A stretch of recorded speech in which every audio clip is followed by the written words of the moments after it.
Welcome to today's edition of Raw Takes with Andrew Hoty. A little bit of a shorter edition today due to the holidays. Make sure to like, comment, and subscribe as always, and check out the show on social media. You can find me on Instagram at Hoty Raw Takes, Facebook, Raw Takes with Andrew Hoty, and X. You can find Hoty Andrew for more updates on Raw Takes with Andrew Hoty and more.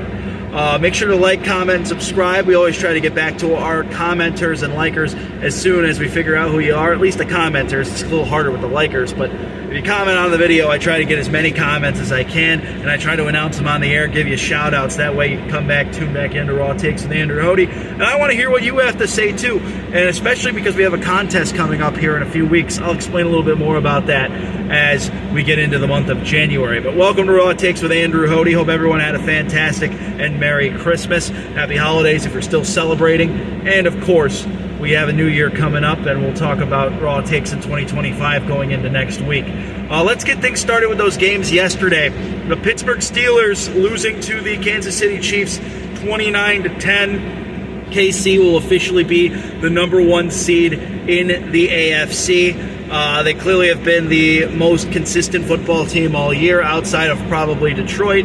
Although Detroit has 2 losses, Kansas City only has 1. Having said that, though, you look at what the Kansas City Chiefs are doing. They're winning all these games relatively in close margins, but yesterday felt like that old Chiefs style of winning where offense kind of took care of the deal. And the Chiefs have a very formidable defense now, led by Steve Spagnuolo and a great defensive coordinator. So the Kansas City Chiefs defense also helps you win some games there. And you got to look at some of the guys like George... yeah, it's a Greek name. I'm a Greek man, too. I should pronounce it right. Karlaftis, excuse me. George Karlaftis, another great defensive lineman they have up on the front. And you talk about their secondary, how good it is, their linebacking core.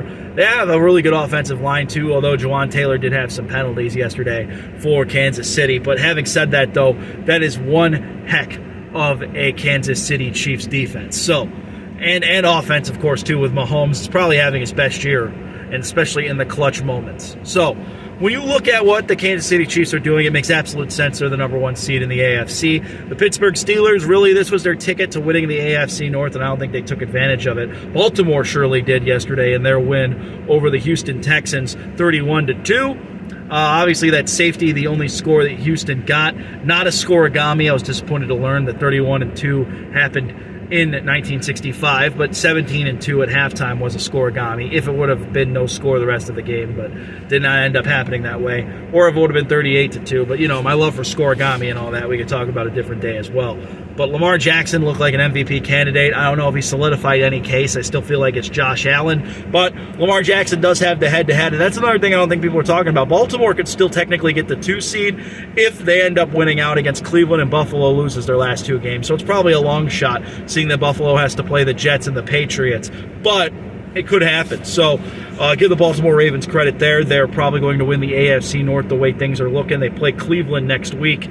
And as a Browns fan, obviously, I'm not looking forward to that game now. But honestly, the season's already a wash.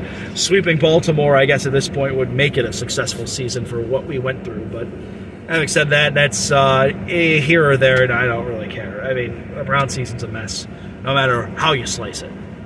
Having said that, though, in terms of Pittsburgh again for a minute, Russell Wilson, to me, is just not the guy anymore. I think they've had him for what they could do and produce with, but there is nothing I can see from Russell Wilson that makes me believe he should be the Steelers quarterback moving forward. I would start to consider putting in Justin Fields week 18 against Cincinnati. Cincinnati's defense is not very good. You're already going to the playoffs, and you already likely are not going to win this division, depending on also what happens this weekend as well. Those tie-breaking scenarios could help Baltimore clinch sooner, I believe. So, yeah, if I'm Pittsburgh, I am seriously considering putting Justin Fields on the field. I think we should see what he could do in terms of what he can do against a very poor defense in Cincinnati. And Cincinnati's still in the playoff race, so that may be a tough opponent as well.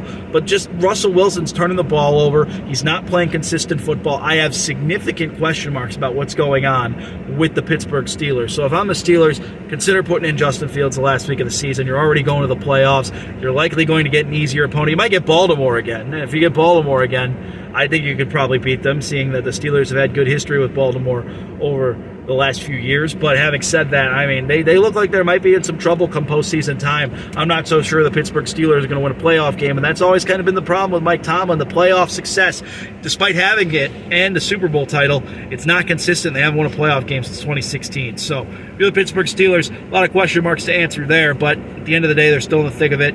They still could possibly win this division. I think it's going to take a lot for that to happen, though.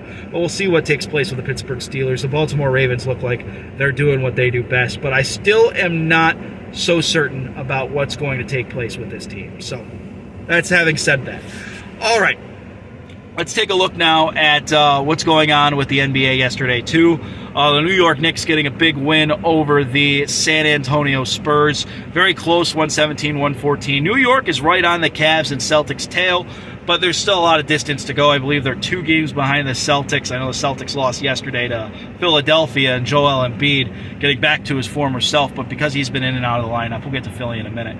But the Knicks with Karl Anthony Towns and Jalen Brunson just figuring things out. Obviously, they have a really good head coach, I think, with Tom Thibodeau as well. The San Antonio Spurs have come a long way, but I'm still not sold that they're any kind of contending threat. They're just a team that's very, very young and very, very fun at the moment. We'll see what happens in the long run when it comes to the Spurs. I take a look at a team like the New York Knicks and how they are contending right now and how they're playing football. It's just not basketball, and the stars they have, and they're just trying to mesh it all together. But they're right in the thick of things when it comes to the Eastern Conference. I think when you look at the New York Knicks in the 3rd spot, they're definitely going to be trying to push the envelope when it comes to the fact they already beat the Cleveland Cavaliers in a playoff series a few years ago. And when you look at the Boston Celtics, are they going to be able to match up very well with them in a 2-3 possible playoff series the way it looks right now? Although the Magic are also on their tail too, but the Paolo Banchero still being out for a little bit longer. Having said that, though, the Knicks are really in prime position right now, and that was a big win over San Antonio yesterday. But still, they got a long way to go, too. That's the thing about the NBA, 82 games in a season. There is a lot that can happen over the course of 82 games, and it all comes down really to those last couple months in February and March when you're really grinding it out. So that was a nice win by the Knicks, though, and they're definitely in the thick of it. I'm personally rooting against them, though, because of what they did to my Cavs a few years ago. Take a look at the Dallas Mavericks, possibly some devastating news in terms of Luka Doncic, according to reports. As I'm recording this, at least, it may be official. He will be out for some significant time for the Mavs. They still have a good core with Kyrie Irving, Klay Thompson, but is it the same kind of Klay Thompson? It really isn't. He can still shoot the ball. We know what he can do overall. The Dallas Mavs have a lot of problems, I think, overall, and I don't think they're going to win the title this year. So that's kind of some devastating news. The Minnesota Timberwolves, I think, have opened the season really disappointing as well, despite how well Anthony Edwards tends to play. That's kind of underestimation on the Minnesota Timberwolves' part, but it's still the NBA regular season. They were tremendous last year. They could be tremendous the rest of the way out. It's still opening up. They're around 500. But having said that, though, the Minnesota Timberwolves taking care of business against Dallas yesterday.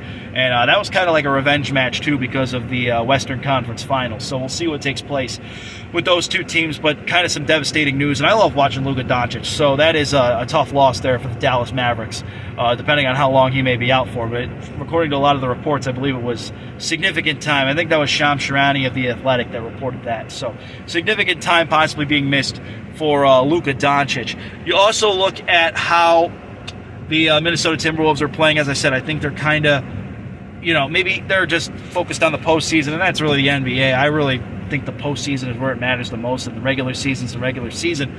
But having said that, when you look at the Minnesota Timberwolves in the start to their year, playing 500 ball, I think there's a much higher ceiling than that. And you could say the same with the Denver Nuggets. The Minnesota Timberwolves right now are just, I think, starting to piece it together little by little. And also no Karl Anthony Towns. That might have been a big part of why they were such a good team last year as well. So a lot of work to be done there with the Minnesota Timberwolves. The Phoenix Suns and Kevin Durant getting a big win, another about 500 team. I still think the Phoenix Suns, I've kind of been rooting against them, not just because of KD, but also because I think they did Monty Williams dirty a little bit last year. I don't think he should have been fired after the season or 2 years ago. I don't think he should have been fired. And then they moved for KD and moved off Chris Paul. I think there was a lot of controversial moves that the Phoenix Suns made after their finals appearance, so I don't think they're nearly going to be the same team they were a few years back. And having said that, they got a nice win over the Denver Nuggets. I still think the Denver Nuggets are kind of just doing everything on Nikola Jokic's shoulders. They're kind of turning into a little bit of the Milwaukee Bucks, but with the best player being the center. You look at Nikola Jokic, he's really been the force of this team. Jamal Murray is still good, but Jamal Murray hasn't been the Jamal Murray of the past. So there is a lot of work to be done with the Denver Nuggets still, too. But they still have a really good starting five overall, I think. And I think in the long run, they should be just fine. And they're very well coached with Michael Malone. They play the Cleveland Cavaliers on Friday. And, even though the Cavs are 26-4, I think this is going to be one of their toughest stretches of the season. I don't want to see the Denver Nuggets in that altitude right now on Friday night, and I think that's going to be a loss for the Cavs. But having said that, though, that's one thing to keep in mind when it comes to the Cleveland Cavaliers. When you look at other teams going on right now in the NBA from yesterday, Phoenix obviously over Denver, Kevin Durant with a nice game, but as I said, I'm still not bought into Phoenix so early in the season, though. You look at the other game that took place yesterday between the Celtics and 76ers, Joel Embiid with a big game there. Boston, obviously still Boston. I think they're just playing for the postseason at this point, too. We know how good the Celtics are. Jason Tatum has been phenomenal, to say the least. Jaylen Brown, still the defending Finals MVP. So there's a lot of work done there in Boston. Beantown, they're still the second best team in the Eastern Conference. Probably the best. I would still take them over the Cavs in a playoff series. Someone's got to put them down, but the 76ers have really opened the year like crap, so they have a long route to go. But I think if Joel Embiid's fully healthy, you get Paul George going a little bit with that veteran presence you have there for the 76ers and Tyrese Maxey going. You could have a really good situation with the Philadelphia 76ers, maybe to have a really hot finish to the season, but I'm not so sure outside of that. And then, of course, I think a lot of people are getting tired of this, and I saw a lot of headlines. The Lakers and the Warriors the other game. Austin Reeves being the star of the show there. A 2-point win for the Lakers over the Golden State Warriors. I mean, the Golden State Warriors, I think we took them seriously at the beginning of the year because it looked like with no Klay Thompson, they were going to start to light the world on fire. But that slowly has surely has not turned out to be the case. They're pretty much just a slightly above 500 team. I mean, the Warriors, to me, they're a little overhyped with just Steph Curry now essentially being their star player. They still have some nice players, but I don't think anything significant outside of Steph Curry and maybe Draymond Green at this point in his career. And LeBron James still being Superman or whatever at the age he's at.